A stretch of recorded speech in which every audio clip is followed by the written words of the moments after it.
we shall submit the result to God. We have done our part. Of course, I pray for the sovereign will of God.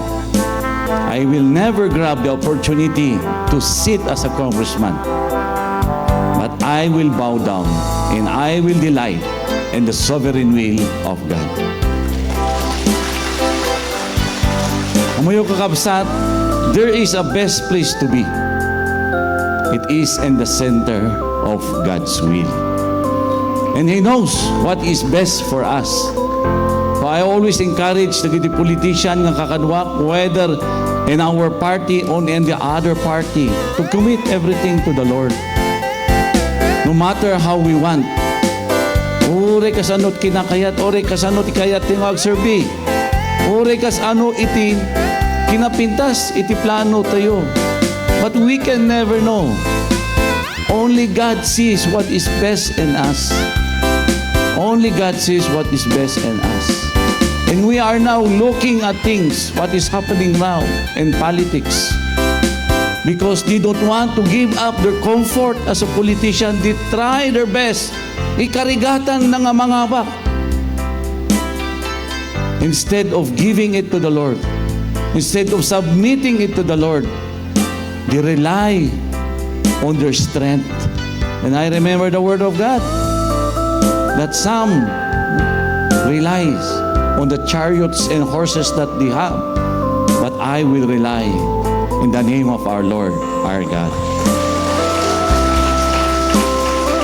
Ado iti kakadwak nga politika, na iti pamati da ket mga bakda, gapo iti kwartada. Gapo iti kinaado, iti supporters da. Gapo iti kinalaing da nga agsao. Gapo iti itudda, iti tattao. Amang ay-ayo kadag ito'y tao, tapno maala da, iti simpatya, kinbotos da.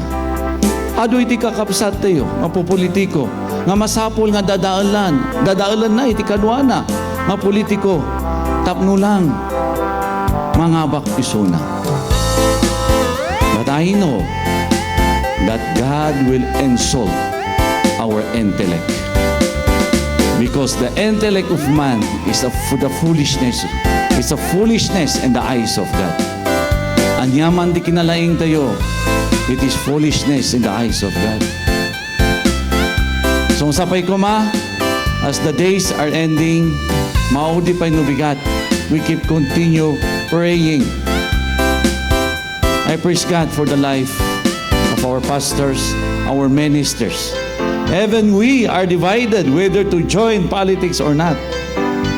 But I praise God for the process of our sanctification and the work of progress that God is doing in our hearts. Some choose to pray, some choose to come out, and some choose to voice out their preference to be the salt and light of the world. But I humble submit to you, whatever preference you have, whether in prayer, whether coming out to help, whether actively voicing out, it is your own way of supporting a righteous leadership that we pray in the province of Benguet. As a minister and as a leader, we should really be the model of the faith. Amo yung kakapsat, adumot iti sulisog, nga mga ibaga kastoy taramidan tayo, tapno mangabak tayo. Adumot iti leaders tayo, nga agrigrigat piman, nga mga ibaga kastoy, tibagam, ag-promise kan, tapno mangabak tayo. But I still pray to God, Lord, just give me your presence through the Holy Spirit.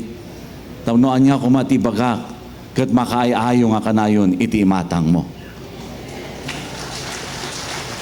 I appreciate the passion of our leaders. Kada kayo nga leaders ko, I acknowledge your volunteerism, your passion for us to win. But I always remind you that there is a God who is on control of everything, and He always knows what is best for each of us. Kumanang kakapsat, thank you for the opportunity. Thank you for the life that God had given us this morning. Let us rejoice in it. For this is the day that the Lord has made. Yeah. I therefore enjoin you that starting today, we will pray.